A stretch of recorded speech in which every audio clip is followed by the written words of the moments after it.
Kawal ng demokrasya! Tinig na hindi natitinag, kasama mo sa bawat laban, katotohanan ng sandigan. Waldy Carbonell! Kakampi ng mamamayan, tagapagtanggol ng bayan, walang urong, walang iwanan. Dito, malinaw ang paninindigan. Dito, buhay ang boses ng bayan. Demokrasya, kasama mo si Waldy Carbonell. Allahu Akbar. Bismillahirrahmanirrahim. Alhamdulillah Rabbil Alamin. Isang mapagpalayang araw po sa inyo lahat, mga kaibigan. Ito po ang kawal ng demokrasya, Waldy Carbonell. Muli, atin pong ipapaliwanag itong simbolismo natin sakali may mga bago po tayong mga viewers at mga bagong subscribers. Tuloy-tuloy po tayo sa paglilingkod ng ating pong mga tagapakinig, sa ating mga tagapakinig bilang isang veteranong journalist, radio commentator, TV producer, and war correspondent. Tayo rin po ay author ng libro A Country Run Like Hell. Ito pong aklat na ito, sinulat ko noong panahon ni Rodrigo Roa Duterte bilang Pangulo ng bansa. At sa masusi kong pagsasaliksik, nakita ko mismo na personal kong na-interview si Arturo Las Cañas, ang pangunahing founder ng Davao Death Squad. Nakita ko rin po ng personal si Mato Bato, bagamat hindi po kami nakapag-usap sapagkat mabilisan po masyado ang kanyang pakikipag-ugnayan sa mga Magdalo Party ni Senator Antonio Trillanes at sa kanyang abogado upang magbigay siya ng kanyang testimonya hinggil po sa patayan sa Davao sa pag-uutos ni Rodrigo Roa Duterte. Andito po yung mga dokumento na yan at nandito rin po ang istorya at bilang isang manunulat, ginawa ko po na yan ay kaaya-ayang basahin. Sinasabi ko ito para kayo po ay bumili ng ating pong aklat. Malapit na po tayo mag-reprint.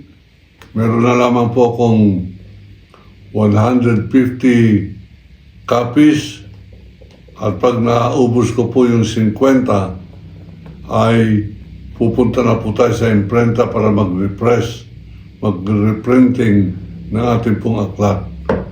Paano po kayo bibili? I-text lamang ninyo sa numerong 0954 337 3576 ang inyong pangalan at full address para makarating sa inyo. Ito pong aklat na ito sa pamamagitan ng J&T Express Delivery. Pag ninyo na natanggap, akin po ang shipping. Ang halaga po ng libro ay 1,000 pesos. At pag pinadala ko po kayo, magkakaroon po ng dedikasyon ng aking pong sariling pirma dito sa inyong pangalan. Ayan, bili na po kayo. Ipapaliwanag ko rin po, meron pa rin nagtatanong, bakit daw ako may Chris? Bilang isang kawal ng demokrasya, kailangan po ay meron po tayong armas. At sapagkat ako po ay ordained, binasbasan ng hari ng Sultanate of Sulu and Sabah bilang isang datu o prinsipe at pinangalanang Chief Minister for Public Information ng Sultanate of Sulu and Sabah ay nagbibigay po ako ng senyales na ako po ay Muslim. Dati po akong Kristiyano until 26 years ago. Saka po tayo nagbalik Islam. Bakit po balik Islam ang tawag sa amin? Sapagkat bago po tayo binusabos ng mga Kastila sa kanilang relihiyon ng Kristyanismo, tayo po ay mga marangal, maharlikang Muslim. Kaya po tawag, pag nagbalik ka sa iyong pagiging marangal na pagkatao bilang Muslim, ikaw ay balik Islam.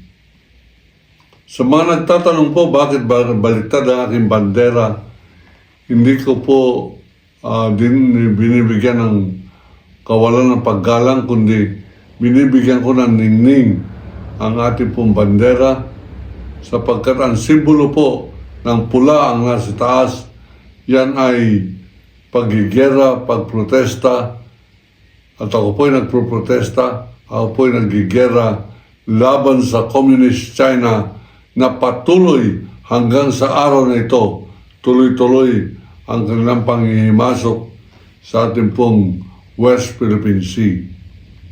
Yan po ay hindi ko kaya mag-isa, kaya po dinadaan ko po yan sa aking profesyon bilang veteranong journalist o mamamahayag at bilang isang maalam magsulat at bilang maalam po magsalita. Ngayon, ano po magiging topic natin? Abay, meron pong mga nagpro-project sa akin na sa akin pong tingin, mga Chinese troll masters. Yung pong napakagaling sa electronics at kung paano niya namamanipula ang utak ng mga Pilipino sa pamamagitan po ng cellphone. Yung mga nilalagay nila ng mga fake news ay tuloy-tuloy pasok ng pasok sa ating pong pagkatao na. Halimbawa, si Duterte ay mabuting presidente, parati po yan.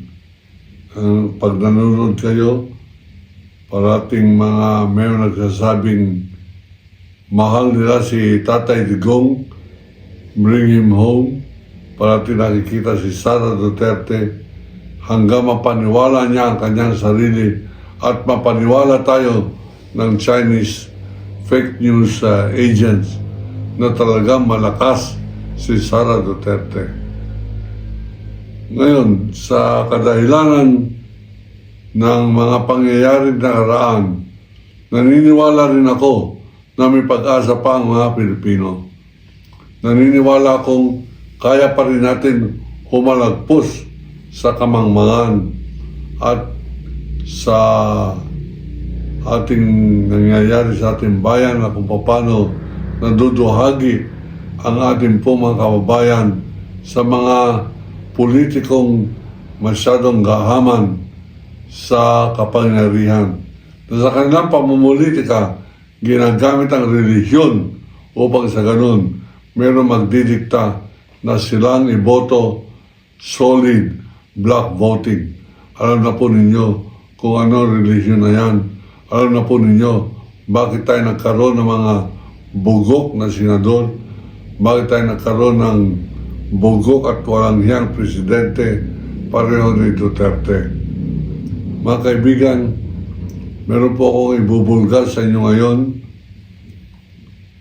at ito po ay nakalap ko personally sa isang abogado dyan po sa National Press Club noong linggo, sapagkat kami po na mga lifetime members ng National Press Club of the Philippines ay nagkita-kita dyan po sa eleksyon National Press Club dyan sa Intramuros, sa gusali ng National Press Club building.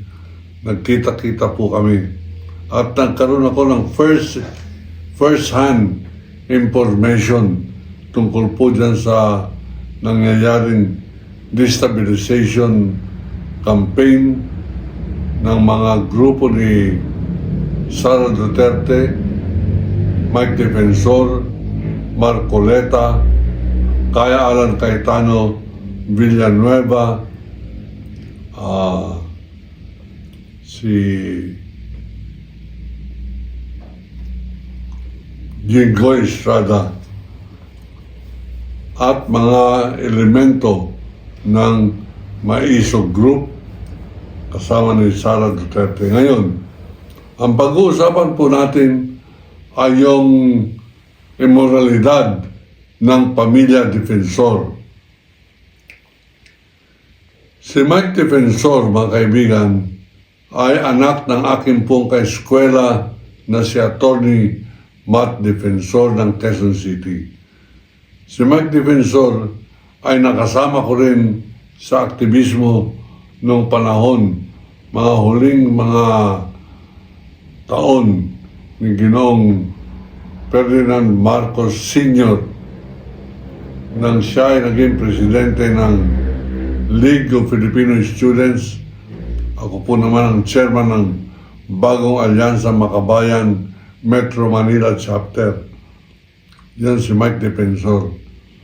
Pag ikaw ay makakaliwa, dapat ikaw ay marangal. Hindi ko alam ano nangyari dito kay Mike Defensor sapagkat sang-ayon po sa ating informante na ating pong kaibigan at aking pong matagal na in-interview. Nagkwentuhan po kami ng gusto 2 oras dyan po sa National Press Club nung linggo. Abay, doon po sa isang putahan, sa mapakinggan, ano? Sa English, medyo maganda pakinggan. Prostitution Den, ng tawag po dyan ay Chicago KTV na nasa Pasig. Yan po ay isang family KTV, pero hindi po family KTV yan. Yan po ay bentahan ng mga babae, ni-rescue ng mga NBI, at karamihan ng mga kababaihan na magaganda. Kalahati po sa kanila ay mga single mother. Ibig sabihin, nagkaanak ng walang asawa at sila ay mga survivors, kapit sa patalim. Lumalabas ng may-ari ng Chicago KTV ay ang asawa ni Mike Defensor, ng pangalan ay Julie Defensor, at sa kanilang korporasyon na Cliff Joint Development Corporation, ang treasurer ay anak ni Mike Defensor. Ang presidente, sangayon sa mga papeles, business permit at saka rehistro sa Securities and Exchange Commission, ay walang iba kundi si Julie Defensor, na asawa ni Mike Defensor. Sino si Mike Defensor? Si Mike Defensor, yan po yung congressman noong araw na partner ni Rodante Marcoleta, na magkatuwang na kanilang nilabanan ang pag-renew ng lisensya ng ABS-CBN. Ibig sabihin, ang dalawang ito ang pasimuno ng pagsasara o pagpapabagsak ni Duterte dyan sa ABS-CBN. Si Marcoleta ay Iglesia ni Cristo, ang nakinabang sa pagsara ng ABS-CBN. Isa sa mga nakinabang, hindi lamang si Kibuloy o si Duterte, kundi nakinabang din ang Iglesia ni Cristo sapagkat tumayo ang Net25 sa pagbagsak ng ABS-CBN. Ang may pasimuno ng pagbagsak ng ABS-CBN ay si Mike Defensor at si Rodante Marcoleta. Dapat ang media ay inaalala ito para sabihin natin, alam natin kung sino ang kaaway ng press freedom, alam natin kung sino ang purveyor o tagakalat ng fake news. Ang pangalan ay Rodante Marcoleta.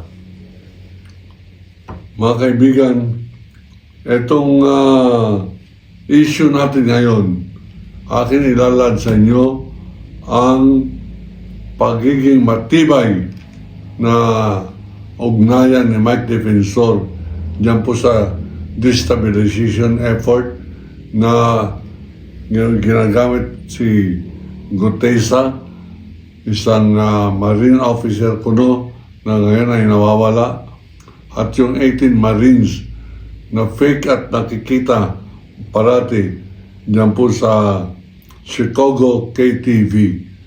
Diyan po pala niluluto yung isang kwarto dyan sa gawing kanan, pangatlong kwarto. Pag pumasok ka dyan sa KTV, pagpasok mo dyan sa KTV, sang-ayon po dun sa informante natin, malaking bulwagan ng nightclub. Bago ka pumasok, dito sa gawing kaliwa, meron po aquarium.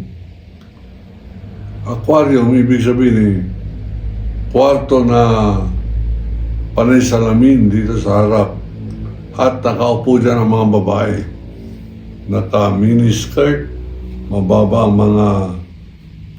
mga neckline, ikangay nagpapasexy, maganda mga makeup, at doon pipili, hindi ikaw, hindi ka kasali.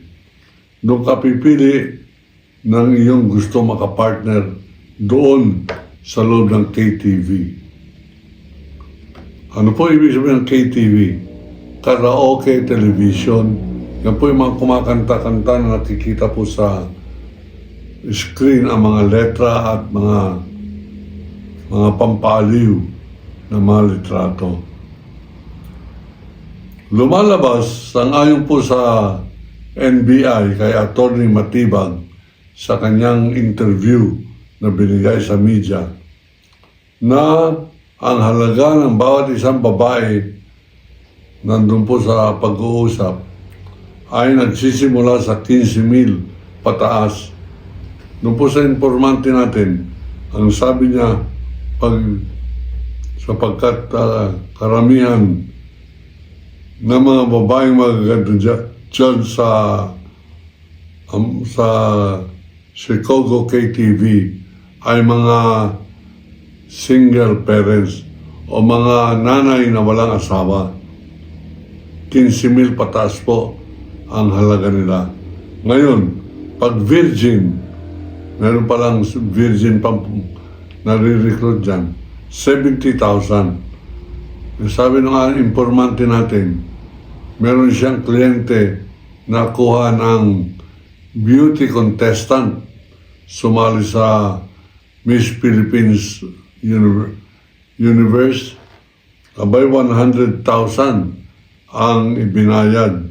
Diyan po nag-aregloan sa KTV. Diyan ka magbabayad sa management ng KTV.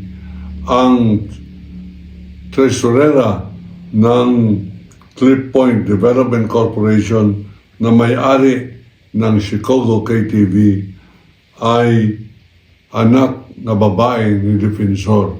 Kaya po dinemanda si Julie Defensor at ang kanyang anak sa salang human trafficking o prostitution. Sapagkat yung KTV na yan, kaya pala dinadayo yan, ang karugtong sa likod ay hotel.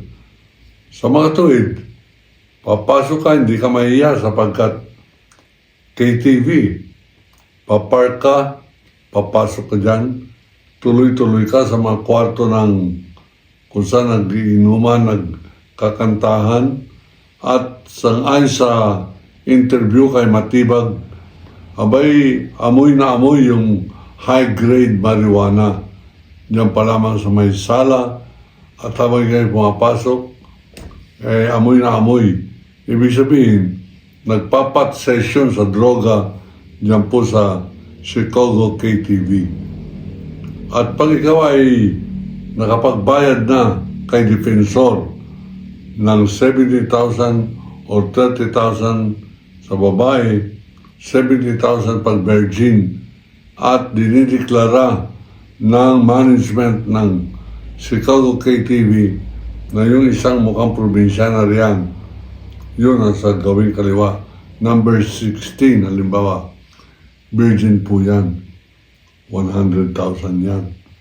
Pag nagkabayaran, didiretso kayo at sa gawing dulo, meron naman isang maliit na labi, kukunin nyo ang susi, bibigyan kayo ng susi, sasamahan kayo sa isang kwarto at doon na kayo magtatalik. Doon na mawawala ang pagkabirhin o doon na ninyo makakamtan ang beauty contestant o ang single mother na hayok sa paghanap ng pera at ang nakikinabang dito, hati sila ay ang defensor family. Ano po ang mas malaking implikasyon nito? Pag-grade ng NBI dyan, hindi lamang droga at mga babaeng biktima ang nandyan, kundi nakita rin nila, mga kaibigan, yung mga maleta na pinapangalandakan nila Marcoleta at nila Defensor na di umano ginagamit pan-deliver ng pera kay Martin Romualdez at mga iba pang mga personahe dyan sa flood control scam. So mga tuwid, ito pong pagbubunyag nito. Nga pala, bago po tayo pumalaot, doon po sa mga nais pong tumulong sa programa ko, mag-subscribe po kayo. Tayo po sa ngayon ay binibiktima ng Communist Chinese trolls. Akalain po ninyo, ang ating pong subscriber, 123,477. Noong isang linggo, 544. Tuwing nga ako po ay nag-broadcast, tinatanggal na ako ng 4 o 5. Pero matagal pa po yan sapagkat 123 yung bubunuin nilang subscribers po natin.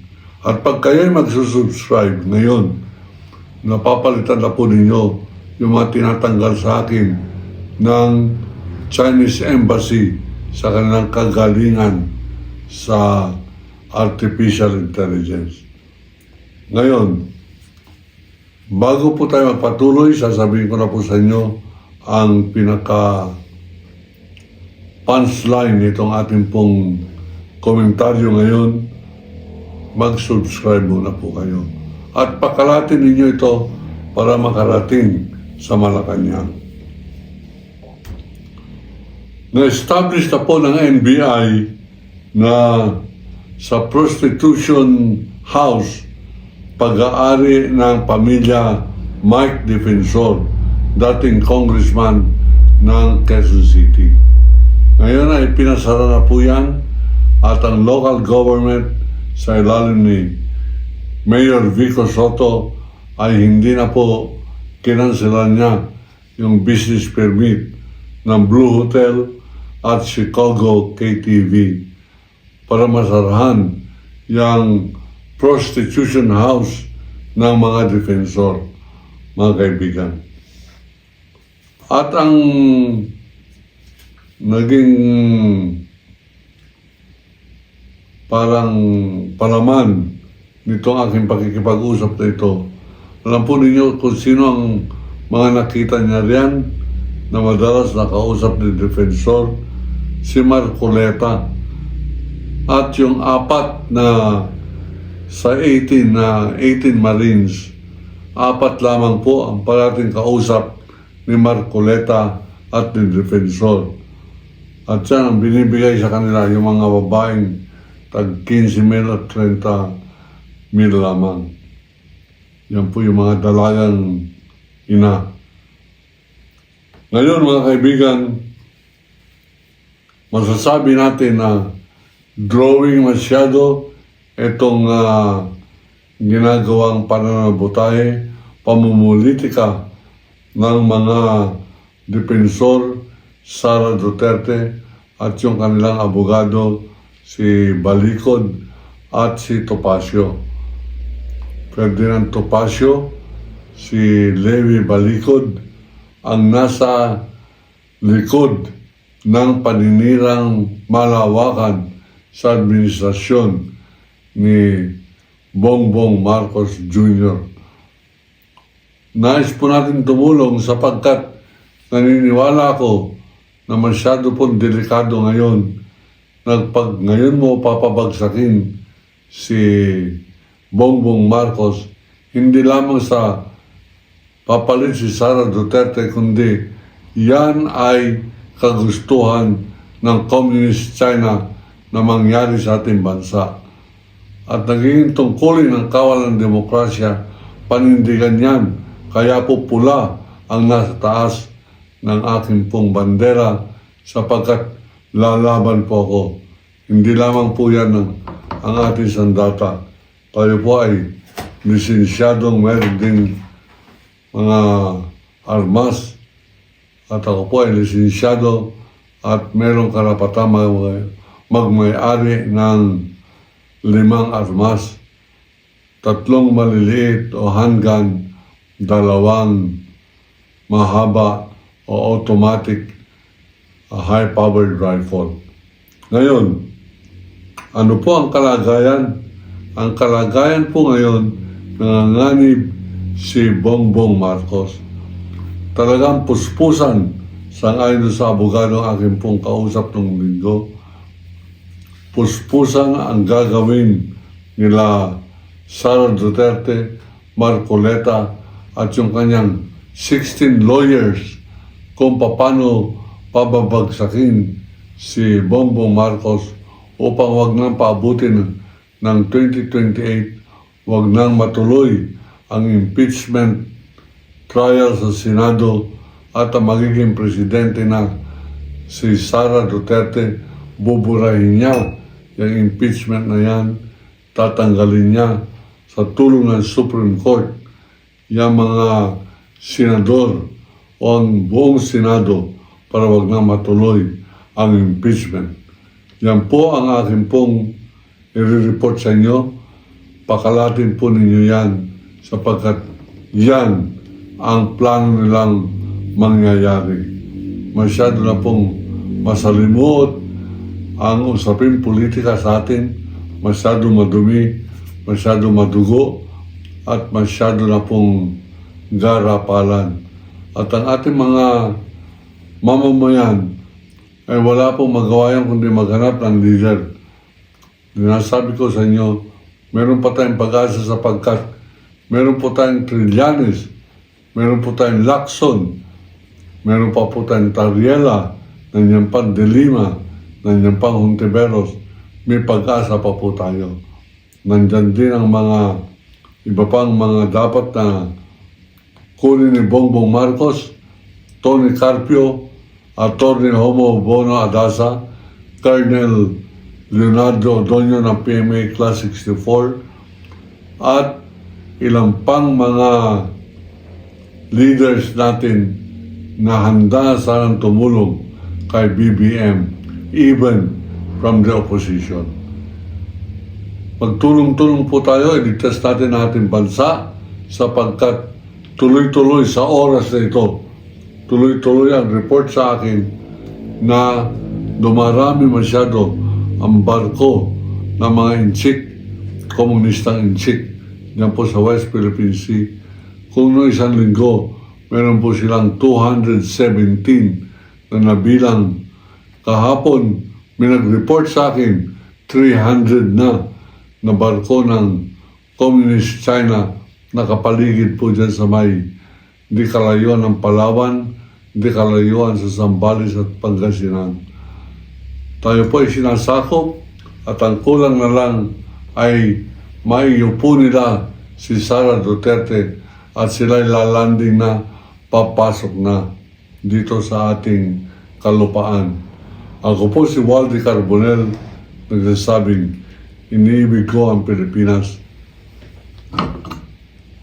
China, layas!